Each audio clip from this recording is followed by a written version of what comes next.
இந்த கதை வீர்பூருங்கிற ஒரு சின்ன காட்டோட கதை. இந்த காட்டோட ராஜா சிங்கத்தோட உடல்நிலை ரொம்ப சரியில்லாம இருந்தது. அந்த ராஜாவை ரொம்ப நல்ல விதமா குள்ள நரியும் சீதாவும் தான் பாத்துக்கிட்டாங்க. ஆனா காட்டோட ராஜா சிங்கம் சீதாவோட நேர்மை, புத்திசாலித்தனம், சகிப்புத்தன்மைய பார்த்து ரொம்பவே கவர்ந்து இருந்தாரு. இறக்கறதுக்கு முன்னாடி குள்ள நரி கிட்ட சொல்றாரு, எனக்கு சொந்தம் சொல்லிக்க சொந்த பந்தம் எதுவுமே கிடையாது. என்னோட பிரஜையும் என்னோட பிரஜை மக்களையும் பாத்துக்கிறதுக்கு ஆளுங்களே கிடையாது. ஆனா நீங்க 2 பேரும் எங்களுக்கு ரொம்ப உதவி செஞ்சிருக்கீங்க. ஒரு நாட்டுக்கு ராஜா மட்டும் இல்லைன்னா அந்த நாடே விளங்காம போயிடும். அதனாலதான் சீதாவை நாங்க ராஜாவா முடிவு பண்ணணும்னு முடிவு எடுத்திருக்கோம். மகாமந்திரியே, காட்டுல உள்ள எல்லாருக்கும் அறிவிச்சிருங்க, இனிமே நம்ம காட்டுக்கு புதிய ராஜா வந்து சீதாவா தான் இருப்பாரு. நம்மளோட ஓனாதா சேனாதிபதியா இருப்பாரு. ஏன் மகாராஜா? சிறுத்தை படிக்கிறதுக்காக காட்டை விட்டு வெளியில இருந்துச்சு. அது இல்லாத நேரத்துல நான் தானே உங்களுக்கு அதிகமா உதவி செஞ்சிருக்கேன். இவனுக்கு ராஜா ஆகிற தகுதி மட்டும் இல்ல, அவனுக்கு என்னதான் தெரியும் இந்த பத்தி. ஆனா எனக்கு நல்லா தெரியும் நம்ம பிரஜைய பத்தி. நம்ம ராஜா உங்களுக்கு நம்ம பிரஜைக்கு என்ன தேவைன்னு. ஆமா ஓனாய், ஆனா இப்பவும் அவ உன்னோட ரொம்ப முன்னாடி போயிட்டான் சீதா. சொல்ல போனா படிப்பு, புத்தி, சக்திசாலியா இருக்கிறதுல அவன்தான். நீங்க கவலைப்படாதீங்க, அதுல ஒண்ணும் நடக்காது. நீங்க இருக்கக்குள்ள என்ன நடக்கணுமோ அதுதான் நடக்கும், நீங்க இல்லாதப்பவும். ராஜா கிட்ட ரொம்பவே குறைஞ்ச நேரம் தான் இருந்தது. அதனால அது நேரம் இருக்கும் போதே எல்லா விஷயத்தையும் தன்னோட மந்திரி கிட்ட விவரிச்சிருக்காரு. அதுக்கப்புறம் கூடிய சீக்கிரமே ராஜா இறந்து போயிடுறாரு. ராஜா காலமானதுக்கு அப்புறம் முழு ஆட்சியும் சீதாவோட கைக்கு வந்துடுது. இந்த விஷயம் குள்ள நரிக்கு தாங்கிக்க முடியல. அதனால அது ஊருக்காரங்களை தூண்டி விட முயற்சி செய்து, ஊர் மக்களே, அந்த சீதா நம்ம ராஜாவை என்னதான் மயக்க போட்டுச்சுன்னு தெரியல. அவரு சாவறதுக்குள்ள இந்த ராஜ்யத்தை சீதா கையில கொடுக்கணும்னு நினைக்கிறாரு. அவன் காட்டுக்குள்ளேயே வாழ்ந்தது கிடையாது. அப்போ அவனுக்கு காட்டுல வாழ்ற மக்களை பத்தி அவனுக்கு என்னதான் தெரியும்? அவனால காட்டை எப்படிதான் காப்பாத்த முடியும்? நீங்களே சொல்லுங்க. நீங்க எல்லாரும் சீதாவை ராஜாவா பாக்குறதுக்கு ஆசைப்படுறீங்களா இல்ல என்ன நினைக்கிறீங்களா? ஏய் ஓனாய், உன் கூட ரொம்ப பெரிய தப்பு நடந்துடுச்சு. ஒண்ணு மட்டும் புரியல, அவன் என்னதான் மேஜிக் பண்ணான்னு தெரியல, அவன் இந்த காட்டோட ராஜாவா ஆயிட்டா. இவன் காட்டு மக்களே, நீங்களே சொல்லுங்க, நான் ஏதாவது தப்பா சொல்றேனா? அட ஓட தம்பி, நீ எதை பத்தி கவலைப்படாத. நீ எங்க கூட சின்ன வயசுல இருந்தே வாழ்ந்திருக்க. நாங்க எல்லாரும் உன்னைய நல்லா தெரிஞ்சு வச்சிருக்கோம். நீ எங்க எல்லாரையும் பத்தி நல்லாதான் யோசிப்பன்னு. நாங்க மந்திரி கிட்டயும் புது ராஜா கிட்டயும் பேசி பாக்குறோம். அதுக்கப்புறமா அவன் நம்ம பேச்ச கேட்கலனாக்கா நம்ம எல்லாரும் சேர்ந்து போராட்டம் பண்ணுவோம். இப்ப எல்லா காட்டோட விலங்குகளும் குள்ள நரி பேச்ச கேட்டுறாங்க. அப்புறம் ஊரு முழுக்க ஒண்ணு சேர்ந்துடுறாங்க. அதனால அவங்க ராஜாவோட தர்பாருக்கு போறாங்க. மாளிகையில எல்லா விலங்குகளையும் பார்த்து மந்திரி நரி உடனே ராஜா சீதா கிட்ட போகுது. அதுக்கு எல்லா விஷயத்தையும் சொல்லுது. ராஜான்னு, காட்டுல வாழ்ற எந்த மிருகமே உங்களை ராஜாவா ஏத்துக்க ரெடியாவே இல்ல. அவங்க என்ன எதிர்பார்க்கறாங்கனாக்கோ உங்களை ராஜ பதவியில இருந்து இறங்க சொல்றாங்க. இந்த ராஜ பதவிய ஓநாய்க்கு கொடுக்க சொல்றாங்க. என்ன ஓநாய்க்கா? எதுக்காக? நீங்க தானே மந்திரி, உங்களுக்கு நல்லாவே தெரியும்ல ஓனா இதுக்கு முன்னாடி ராஜா கூட துரோகம் பண்ணி இருக்குன்னு. அதனாலதான் அவரு என்ன ராஜாவா ஏத்திருக்காரு. ஆமா ராஜா ஐயா, நீங்க கரெக்டா தான் சொல்றீங்க. எனக்கும் உங்களுக்கும் மட்டும்தான் இந்த விஷயத்த பத்தி தெரியும். இத பத்தி காட்டுல வாழ்ற எந்த மிருகத்துக்கும் தெரியாது. ராஜா இத பத்தி விரும்பல. ஓனாயை பத்தி விஷயம் காட்டுல வாழ்ற எந்த மிருகத்துக்கும் தெரியக்கூடாதுன்னு இருக்காரு. ஏன்னாக்கா ஓனாய் ஒரு அனாதை. அதே மாதிரி காட்டுல வாழ்ற மிருகங்களுக்கு இத பத்தி தெரிஞ்சதுனாக்கா எல்லாரும் ரொம்ப சோகமாயிடுவாங்க. அதுக்கப்புறம் யாருமே அந்த ஓனாய்க்கு உதவியே பண்ண மாட்டாங்க. நம்ம ராஜ்யத்துக்கு ரொம்ப பெரிய அவமானம் ஆயிடும் இது. நீ ரொம்ப கரெக்டா தான் சொல்ற. நாம தான் ஏதாவது பண்ணி ஆகணும். மந்திரி, நீ ஒரு வேலை செய், வெளியே போய் எல்லார்ட்டையும் சொல்லிடு, இன்னைக்கு சாயந்தரமே நான் ஒரு பெரிய விஷயத்த சொல்ல போறேன்னு. இந்த விஷயத்தால இந்த காட்டுல வாழ்ற எல்லா மிருகத்துக்கும் லாபம் உண்டாகணும். சாயந்தரத்துக்குள்ள எல்லா மிருகங்களும் நம்ம கோட்டைக்கு வர சொல்லிடு. ராஜா சொன்னதை கேட்டு நரி எல்லா விலங்குகளுக்கும் அறிவிக்குது. அதனால இன்னைக்கு சாயந்தரம் ராஜா சீதா ஊர் மக்கள் எல்லாருக்கும் நடுவுல ஒரு முன்மொழிவு வைக்க போறாரு. அது ஊர் விலங்குகளுக்கு சாதகமா தான் இருக்கும். இப்ப இந்த முன்மொழிவை கேட்ட உடனே எல்லா விலங்குகளுக்கு நடுவுல பரபரப்பாயிடுது. எல்லாருமே ஒருத்தருக்கு ஒருத்தர் தனக்குள்ள பேச ஆரம்பிக்கிறாங்க. பழைய ராஜா எவ்வளவு நல்லா இருந்தாரு. காட்டுல உள்ள மிருகங்கள் எல்லாம் அவரை பார்க்க வந்துச்சுனாக்கா அவரே காட்டு விட்டு வெளியே வந்து நம்மள எல்லாம் மீட் பண்ணுவாரு. ஆனா இப்ப இருக்கிற ராஜா ரொம்ப ஆணவம் பிடிச்சவன். பாருங்களேன், அவனோட மந்திரியை அனுப்பி எல்லார்ட்டையும் மெசேஜ் சொல்ல சொல்லி இருக்கான். சாயந்தரம் நம்ம எல்லாரும் முன்னாலே ஒரு விஷயத்த சொல்ல போறாராம். பாப்பமே இவன் என்னென்னலாம் சட்டம் போடுறானே. பழைய ராஜா எவ்வளவு நல்லா இருந்தாரு. நம்ம ஏழைங்களுக்கு சாப்பாடு கொடுத்துட்டு இருந்தாரு, நம்மளுக்கு துணி கொடுத்துட்டு இருந்தாரு, நம்மள வரி பணத்தை கூட மன்னிச்சிட்டாரு. ஆனா எப்பத்துல இருந்து இவன் ராஜாவானானோ அப்பத்துல இருந்து நம்ம எல்லாரையும் முட்டாளா ஆக்கிட்டு இருக்கா இவன். நீ கரெக்டா தப்பா சொல்ற. அதனாலதான் ஊர் மக்கள் எல்லாம் டிசைட் பண்ணிருக்கோம் இந்த ராஜாவை வெளியே அனுப்பணும்னு. அவரு சாயந்தரம் நம்ம கிட்ட விஷயத்த சொல்லக்குள்ள நம்மளும் நம்மளோட விஷயத்த பத்தி சொல்லுவோம்.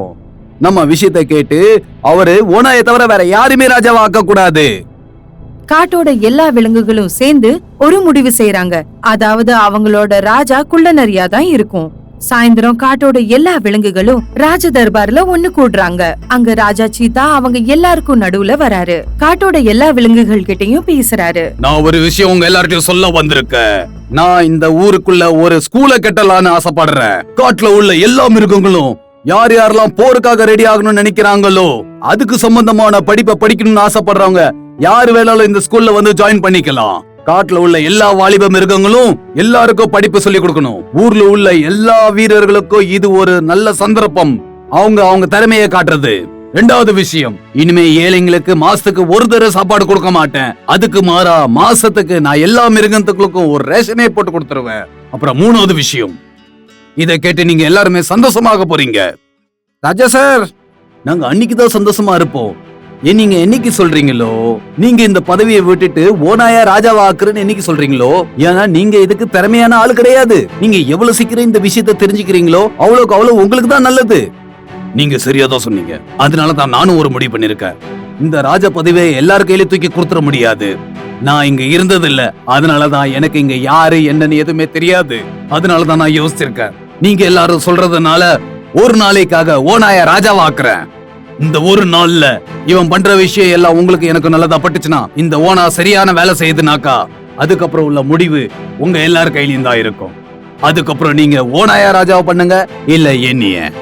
ராஜா சொன்ன இந்த அறிவிப்பை கேட்டு காட்டோட எல்லா விலங்குகளும் மற்றும் ராஜ தர்பாரோட எல்லா விலங்குகளும் சிப்பாயிகளும் தனக்குள்ளேயே பேச ஆரம்பிக்கிறாங்க. மற்றும் மந்திரி நரி ரொம்பவே வியந்து போயிடுது. ஆனா இந்த செய்தியை கேட்டு குள்ள நரி ரொம்பவே மகிழ்ச்சி அடையுது. ஏன்னா அதுக்கு இந்த ஒரு நாளே போதுமானது. இப்ப அடுத்த நாள் காலையில ஒரு நாளைக்கு அந்த குள்ள நரிய ராஜாவாக்கி இருக்காங்க. ஆனா குள்ள நரி இந்த பேச்ச மறந்துடுது. அதாவது அது ஒரு நாளைக்கு தான் ராஜாங்கிறத. அது பேராசையில காட்டுவாசிங்களுக்கு முன்னாடி ரொம்ப பெருமையா இருக்கணுங்கிறதுக்காக தப்பான முடிவுகளை எடுக்குது. மந்திரி ஐயா, நம்ம கோடான் ஃபுல்லா நிறைஞ்சு போய் தானே இருக்கு. இந்த ரைஸ் பண்டாரோ ராஜாக்காக கிடையாது, பிரஜைக்காக. இருக்கிற எல்லா ரைஸ் பண்டாரையும் காட்டுல இருக்க எல்லா மிருகத்துக்கும் கொடுத்துருங்க. காட்டுல உள்ள எல்லா மிருகத்திட்டும் சொல்லிடுங்க, இன்னைக்கு முழு நாளுக்குள்ள சாப்பாடும் 3 வேளை சாப்பாடும் உங்க ராஜா ஓனாய் கொடுத்தாருன்னு சொல்லுங்க. அதனால காட்டுல உள்ள எல்லா மிருகங்களும் என்னைய பத்தி நல்லா யோசிக்கட்டும். எதிர்காலத்துல அவங்க எல்லாரும் என்னையவே ராஜாவா திரும்பி ஆக்கணும். ராஜா, நீங்க என்ன சொல்றீங்க? அந்த ரைஸ் பண்டாரு எமர்ஜென்சிக்காக. ரைஸ் கோடான் எதுக்காக வச்சிருக்காங்கனாக்கா, எதிர்பாராத விதத்துல கஷ்டம் வந்ததுனாக்கா அது நமக்கு யூஸ் ஆகும்னு சொல்லிதான். எப்பயாவது நோய் பசி ஏதாவது வந்ததுனாக்கா அந்த டைம்ல இந்த பண்டாரம் யூஸ் ஆயிடும்னு. ஆனா நீங்க இதை எல்லாத்துக்கும் தூக்கி கொடுக்க சொல்றீங்க எல்லார்ட்டையும். அதுவும் காட்டுல இருக்க எல்லா மிருகத்துக்கும் 3 வேளை சாப்பாடா? கோட்டையில கொடுக்கறதுக்கே இதெல்லாம் பத்தாதே. நான் என்ன உன்கிட்ட சொன்னனோ அதை மட்டும் செய். ராஜாங்க இருக்கவங்களுக்கு எல்லாருக்கும் ஒரே யோசனை இதுதான், அவங்க பிரஜையை பத்தி மட்டும் யோசிக்கணும். அந்த சிறுத்தை என்னைக்குமே யோசிக்காதது நம்ம யோசிப்போம். சேனாதிபதி கிட்ட சொல்லிடுங்க இன்னைக்கு யாருமே ஸ்கூலுக்கு போக கூடாதுன்னு. அதுக்கு மாறாக ஊர்ல உள்ளவங்க எல்லாரையும் வெல்கம் பண்றதுக்காக நிக்க சொல்லுங்க. ஊர்ல உள்ள எல்லா மக்களுக்கும் துணிமணியும் கொடுப்போம். அதே மாதிரி ராத்திரி எல்லா ஆண்களுக்கும் சோபபானத்தை கொடுக்க சொல்லுவோம். என்ன சோபபானமா? மகாராஜா இது சீதா தடை போட்டிருக்காரு. அப்படி சோபபானம் மட்டும் ஸ்டார்ட் பண்ணிட்டோம்னா இருக்க காட்டுல இருக்க எல்லா மிருகங்களும் அதை குடிச்சிட்டு மயக்கத்துல கிடக்கும். நான் ஒரே ஒரு நாளைக்காக தான்டா ராஜாவா இருக்கேன். நான் அந்த சந்தோஷத்துலதான் என் மூலியமாக காட்டுல வாழ்ற எல்லா மிருகங்களுக்கும் இந்த மாதிரி ஒரு கிஃப்ட் கொடுக்க போறேன். போய் நான் என்ன சொன்னனோ அத போய் எல்லார்ட்டையும் போய் சொல்லு. குள்ளநரி ராஜாவாகி ஒரு நாள் தான் ஆச்சு. ஆனா அது காட்டுவாசிங்களோட வாழ்க்கைய பாழாக்கிக்கிட்டு இருந்தது. இப்படியே ஒரு நாள் முழுக்க கடந்து போயிடுது. குள்ளநரி தான் வச்சதுதான் சட்டன்னு பண்ணிட்டு இருந்தது. இரவு நேரத்துல காட்டோட எல்லா விலங்குகளும் போதையில மூழ்கி இருந்தது. அதனால காட்டுல திருட்டு நடந்துடுது. சில கெட்ட விலங்குகள் காட்டுக்குள்ள புகுந்துடுது. மறுபக்கம் குள்ளநரியும் போதையில மூழ்கி இருந்தது. இதுக்கு நடுவுல சரியான நேரத்துல சீதா வந்து தன்னோட சின்ன ராணுவத்தை வச்சு தனியாவே அந்த கெட்டவங்களோட சண்டை போட்டு தன்னோட எல்லையில இருந்து துரத்தி விட்டுருது. இதே மாதிரி குள்ளநரியோட ஒரு நாள் முடிஞ்சு போயிடுது. அது ஒரு நாள் ராஜாவா ஆயும் எந்த நல்ல விஷயமும் செய்யல. அடுத்த நாள் அதுக்கு சுயநினைவு திரும்பினதுக்கு அப்புறம் தான் அதுக்கு தெரியுது அது மக்களோட நிலைமையை எப்படி கெடுத்து வச்சிருக்குன்னு. அதனால அது தன்னை காப்பாத்திக்கிறதுக்காக மாளிகையில இருந்து சில தங்கத்தை திருடிட்டு ஓடி போயிடுது. அதுக்கப்புறம் அடுத்த நாள் காலையில திரும்பவும் காட்டோட எல்லா விலங்குகளும் ராஜ தர்பார்ல ஒண்ணு கூடுறாங்க. இந்த நேரத்துல காட்டுவாசிங்க எல்லாரும் வெக்கத்தால தலை குனிஞ்சு நிக்கிறாங்க. ராஜா ஐயா, எங்களை மன்னிச்சிருங்க. நீங்க கரெக்டான முடிவு தான் பண்ணியிருந்தீங்க. அந்த ஓனாயை நீங்க ஒரே ஒரு நாளைக்காக ராஜாவாக்குனது. நீங்க எல்லார் கண்ணையும் திறந்துட்டீங்க ராஜா. நாங்க எல்லாரும் புரிஞ்சுக்கிட்டோம். அப்படி அவன் ராஜாவானா ஒருவேளை நம்ம நாடு 2 நாள்ல முடிஞ்சு போயிடும். எனக்கு மிக்க மகிழ்ச்சி. நான் உங்க எல்லாரையும் என்ன புரிய வைக்கணும்னு நினைச்சேனோ அதை நீங்களே புரிஞ்சுக்கிட்டீங்க. இந்த ஒரு நாள்லயே அந்த ஓனாய் ரொம்ப நஷ்டம் பண்ணிட்டான். அதனால நான் உங்ககிட்ட ஒரு வேண்டுகோள் வச்சுக்கிறேன். இந்த முறை யாரோட டாக்ஸும் நான் குறைக்க மாட்டேன். நீங்க எல்லாரும் என் கூட ஒற்றுமையா இருக்கணும். ஏன்னா நம்ம கிட்ட பண்டார்ல ரைஸ் மில்ல ஒண்ணுமே இல்ல. அதே மாதிரி நம்ம கோட்டையிலயும் தங்கமும் இல்ல. அதே மாதிரி ராத்திரி திருடர்கள் வந்து நம்ம காட்டுக்குள்ள இருக்க எல்லாத்தையும் திருடிட்டாங்க. இப்போ எனக்கு உங்களோட உதவிதான் தேவைப்படுது. இப்போ என்ன அந்த ஓனாய் தானே பிரச்சனை, அவனை சீக்கிரமாவே நான் பிடிச்சிருவேன். நீங்க கரெக்டா சொல்றீங்க. மிருகம் உடம்ப வச்சு இல்ல, புத்திய வச்சுதான் சக்திசாலியா இருக்கான். நீங்க உங்களோட புத்தியை யூஸ் பண்ணதுனால வித்தியாசம் என்னன்னாக்கா ஞானிக்கும் அஞ்ஞானிக்கும். சீதாவோட இந்த முடிவை கேட்டதுக்கு அப்புறம் தான் காட்டோட எல்லா விலங்குகளுக்கும் புரிஞ்சது ஏன் அந்த பழைய ராஜா சிங்கம் சீதாவை ராஜாவா ஆக்குனாருன்னு. இப்ப காட்டோட எல்லா விலங்குகளும் சீதாவையே தங்களோட ராஜாவோட ரூபத்துல ஏத்துக்கிறாங்க. அதுக்கப்புறம் அந்த ஒரு நாள் ராஜாவை பிடிக்கிறதுக்கு முயற்சி செய்யறாங்க. அதுக்கு கடுமையான தண்டனை கொடுக்க முடியும். பேலாப்பூர் கிராமத்துல இருக்கிற பெரிய காட்டுல இன்னொரு முறை தேர்தல் நடக்க இருந்தது. இப்போ திரும்பி எலெக்ஷன் நடக்க போது. இந்த முறை காட்டுக்கு ராஜா யாராக போறா? இந்த பாருங்க, எப்பவும் போல இந்த முறையும் நம்ம தம்பி ஷேர் சிங் தான் ராஜாவா போறான். நான் என்ன சொல்றேன்னா, இந்த முறை நம்ம இதுல கொஞ்சம் ட்விஸ்டா இருக்கணும். சரியான வார்த்தை சொன்ன நீ. எல்லாரும் ஷேர் சிங்கால அழுத்து போயிட்டாங்க. அப்ப யார் ராஜாவா போறாங்க? நம்ம இதுல எல்லாத்தோட சாலிடா இருக்கிறவரு பாகுபாய். அப்புறம் நான் எப்படி? பாகு, எதுக்கு பயப்படுற? நாங்களாம் இருக்கோம்ல கூட. ஓ உடம்பு பார்க்க எப்படி இருக்குது தெரியுமா? ஏஹே, ஆமா, சொல்ல போனா பார்க்க ரித்திக் ரோஷன் மாதிரி இருக்க. இல்ல இல்ல இல்ல, நம்ம தபங் சுல்குல் பாண்டே இருக்கார்ல, அவரே மாதிரி இருக்காரு. அதான் சல்மான் கான் மாதிரி. இல்லடா, அவனோட பாடி நம்ம பாகுபலி மாதிரி இருக்கு. ஆமா, உன்னோட பேரே பாகுதான். நம்ம தலைவர் எப்படி இருக்காரோ பாகு மாதிரி இருப்பாரு. எல்லாரும் சொல்லுங்க, நம்ம தலைவர் எப்படி இருப்பாரு? பாகு குரங்கு மாதிரி இருப்பாரு. பாகு குரங்கு ரொம்ப பலசாலியானது. அதனாலதான் குரங்கு இனத்துல எல்லாரும் விரும்பினாங்க பாகு தான் காட்டு ராஜாவா ஆகணும்னு. பாரு தம்பி, நீ ஒருத்தவன் தான் இருக்க நம்ம குரங்கோட மானத்தை காப்பாத்துறதுக்கு. ஆனா எங்க மூக்க மட்டும் அறுத்துறாதப்பா. இத கேட்டதும் பாகுவுக்கு ரொம்ப சந்தோஷமாயிடுச்சு. அப்புறம் தேர்தல்ல நிக்க ஒத்துக்குது. நான் ஆகுவேன் காட்டோட ராஜா, புது ராஜா, பாகு ராஜா. அப்புறம் எல்லாரும் அவங்கவங்க வேலையில பிஸியா இருந்தாங்க. ஒரு நாள் காலு சிங்கம் பாகுவுக்கு புரிய வைக்க முயற்சி பண்ணுச்சு. இது பாரு பாகு, ஒத்துக்கிறேன், நான் சிங்க ஜாதி. ஆனா நான் உன்னுடைய ஃப்ரெண்டு. நீ இந்த எலி சிங்கம் கதை கேட்டிருக்கல்ல? ஆமா, கேள்விப்பட்டிருக்கேன். வெறும் சக்தியால மட்டும் ராஜாவாக முடியாது. அதுக்கு புத்தியும் ரொம்பவே தேவை. நீ சரியாதான் சொல்ற. நான் இந்த எலெக்ஷன்ல நிக்க விரும்பல. ஆனா என் கூட இருக்கவங்க இந்த எலெக்ஷன்ல நின்னே ஆகணும்னு சொல்றாங்க. இன்னொரு முக்கியமான விஷயம் பாகு, உன்னுடைய ஜாதி குரங்குங்க உன்னை யூஸ் பண்ண ட்ரை பண்றாங்க.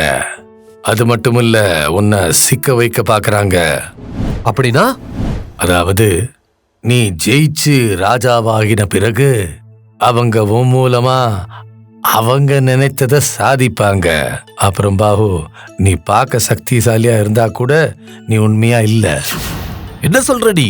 நான் என்ன வீக்கவா இருக்க? நான் அப்படி சொல்லல. நீ ஒரு பயந்தாங்குழின்னு நான் சொல்லவே இல்ல. ஆனா நீ கொஞ்சம் இமோஷனல். உண்மையில இமோஷனல். ரொம்பவே சீக்கிரம் எல்லாரையும் நம்பிடுற. அரசியல் தந்திரத்துக்கு அறிவு தேவை. ஆமா, நீ சரியாதான் சொல்ற. இந்த எலெக்ஷனை நான் நடக்க விடாம செய்யறேன்.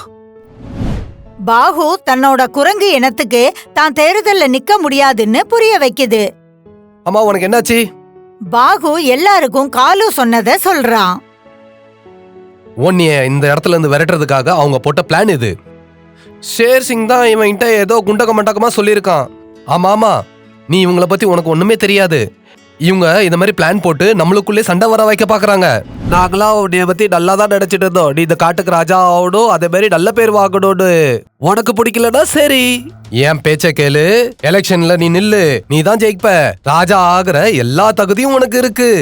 அதனாலதான் ஷேர்சிங் உன்னை தீத்துக்கிட்ட பாக்குறான். ஷேர்சிங் ராஜா நீ நினைக்கிற மாதிரி ரொம்ப நேர்மையான ஆளு கிடையாது. அவன் ரொம்ப பெரிய ஆளு தெரியுமா? அவனோட நோக்கம் நம்ம ஒருத்தரை சண்டை போட்டு சாகணும்னு தான். கேளுப்பா, நீ மட்டும்தான் நம்மளுக்குள்ள சக்தி வாய்ந்தவன். நீ மட்டும்தான் எங்க எல்லாரையும் காப்பாத்த முடியும். பாகு மறுபடியும் தன்னோட குரங்கு நண்பர்கள் சொன்னதை ஏத்துக்கிட்டு சந்தோஷமாயிடுது. சரிப்பா, இந்த எலெக்ஷன்ல கண்டிப்பா நிக்கிறேன். ஜெயிப்பா, ஜெயிப்பா, நம்ம பாகு ஜெயிப்பா. ஜெயிப்பா, ஜெயிப்பா, நம்ம பாகு ஜெயிப்பா. வெற்றி, வெற்றி, நம்ம பாவுக்கு வெற்றி. நம்ம பாவுனா இப்படிதான் இருக்கணும். எல்லாரும் சொல்லுங்க, நம்ம தலைவர் எப்படி இருக்கணும்? பாகு மாதிரி இருக்கணும். பாகு மாதிரி இருக்கணும். பாவு மாதிரி இருக்கணும். கொஞ்ச நாளைக்கு அப்புறம் பாகுவும் தேர்தல்ல நிக்குது. கூட்டத்துல வாக்குறுதி கொடுக்குது. காலுவுக்கு இத பார்த்ததும் கஷ்டமா இருந்தது. ஏன்னா பாகு அவர் பேச்ச கேட்கல. நீ என் பேச்ச கேட்கல, பரவாயில்ல. இருந்தாலும் என்னுடைய மனமார்ந்த வாழ்த்துக்கள். எனக்கு நல்லா தெரியும் யார் என் கூட இருக்கா, யார் என் பின்னாடி இருக்கான்னு. தேர்தலுக்கு முன்னாடி சிங்கராஜா காலு காதுல ஒரு யோசனைய சொல்லுது.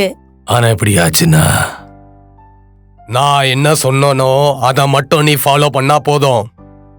கொஞ்ச நாளைக்கு அப்புறம் தேர்தல் நாளும் வந்தது. பாகு பெருவாரியான ஓட்டுல ஜெயிச்சுது. பாகு குரங்கோட அதிக ஓட்ட பார்த்து எல்லாரும் அதிசயப்படுறாங்க. எனக்கு இவ்வளவு ஓட்டு எப்படி கிடைச்சது? எல்லா மிருகமும் கொஞ்சம் மாற்றத்தை எதிர்பார்க்கறீங்களா? இப்ப குரங்கு பாகு தான் காட்டு ராஜா. எல்லாரும் தன்னோட பிரச்சனையை எடுத்துக்கிட்டு அவங்கிட்ட வந்தாங்க. ஒரு நாள் டீட்டு மான் பாகு கிட்ட ஓடி வந்தது. பக்கத்து காட்டுலேருந்து தீதாசூருங்கிற பேர்ல ஒரு பெரிய யானை வந்திருக்கு.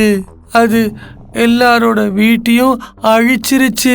எங்களை காப்பாத்துங்க அரசே, எங்களை காப்பாத்துங்க, எங்களை காப்பாத்துங்க. இத கேட்டதும் பார்த்ததும் பாகுவுக்கு பயமா இருந்தது. அப்புறம் ஓடி சிங்கராஜா கிட்ட போகுது.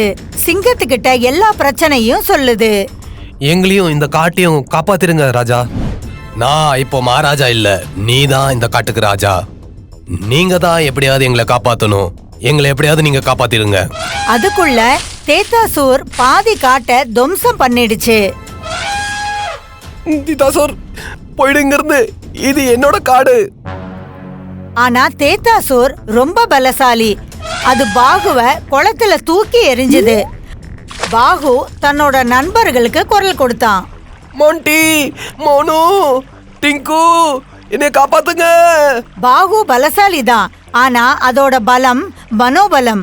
பாகு பயந்து போய் சண்டை போடுறதுக்கு முன்னாடியே தோத்து போச்சு. என்னை காப்பாத்துங்க. யாருமே வரல. அப்புறம் சிங்கராஜா வந்தது. சிங்கராஜாவுக்கு ரொம்ப நாளா உடம்பு சரியில்லை. அதனால அதால தனியா சண்டை போட முடியாது. அது பாகுவோட மனபலத்தை அதிகமாக்கிச்சு. எந்திரி பாஹு, எந்திரி பாஹு, நீ இந்த காட்டு ராஜா. ராஜா, உன்னால முடியும். நாங்க எல்லாம் உன் கூட இருக்கோம். நீயும் நாங்களும் ஒன்னா சேர்ந்தா இந்த தீதாசூர் என்ன, இந்த காட்டுக்கு எவன் வந்தாலும் அவனை அழிக்கிற சக்தி நம்ம கிட்ட இருக்கு. நம்மளோட சக்தி எல்லாம் நம்மளுக்குள்ளதான் இருக்கு. அப்புறம் பாகுவும் சிங்கராஜாவும் சேர்ந்து அந்த தேத்தாசுரை அடிச்சு துரத்தினாங்க. இவங்க 2 பேரும் ஒன்னா இருக்கிறத பார்த்த எல்லாரும் சேர்ந்து வந்து தேத்தாசூரோட அட்டகாசத்தை நிறுத்தினாங்க. என்னை மன்னிச்சிருக்காலு, நீ சரியாதான் சொன்ன.